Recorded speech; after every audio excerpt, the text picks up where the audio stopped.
mapagpalang araw po sa ating lahat. Welcome back po sa ating 365 Daily Devotion with Pastor Russell Ocampo.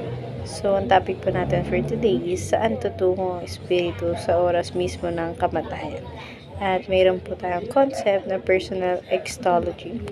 Personal extology is the study of what the Bible teaches about the future of each individual.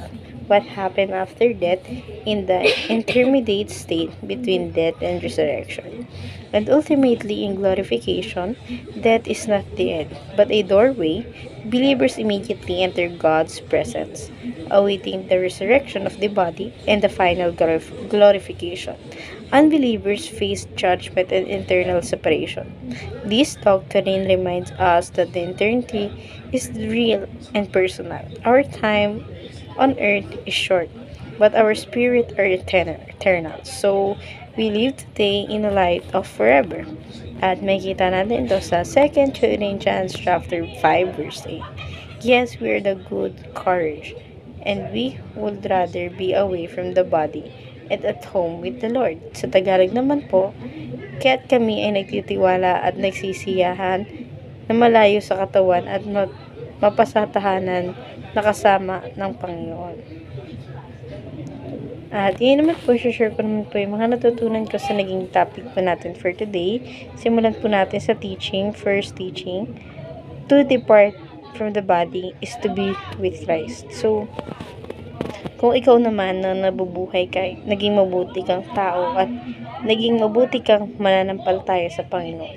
Siyempre, pag nag-separate yung tinatawag natin kaluluwa sa katawan natin, alam natin na yung kaluluwa natin kasama ng Panginoon or kapiling ng Panginoon kahit hindi pa siya nagbabalik.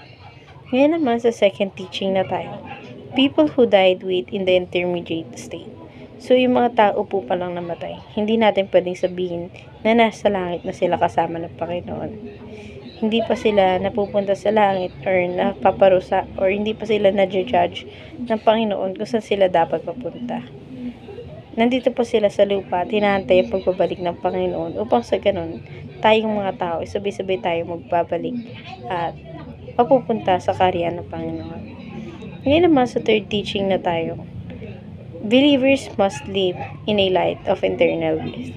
So, tayo palang mga mananampalataya ng Panginoon, kailangan natin mabuhay at maniwala na Panginoon lang yung kasama natin sa buhay na mayroon tayo. At hindi na dapat tayo gumagawa ng kung anumang hindi kapahintulot sa piling ng ating Panginoon.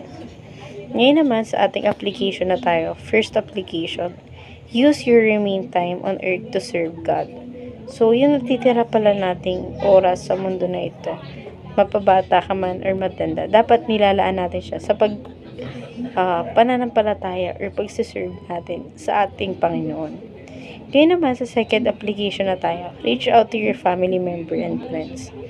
So, kailangan natin sabihan yung mga pamilya natin or mga kaibigan natin na habang hindi pa dumadating yung Panginoon, dapat nananampalataya tayo sa Kanya.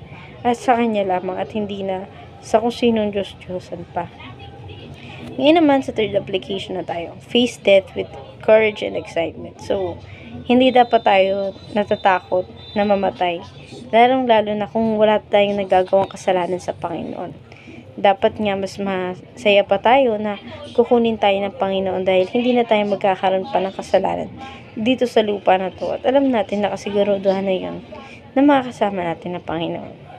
Ngayon naman sa discussion na tayo, how should we prepare to face death with courage and excitement? So, paano nga ba natin tayo makakapag-prepare para harapin yung kamatayan, di ba?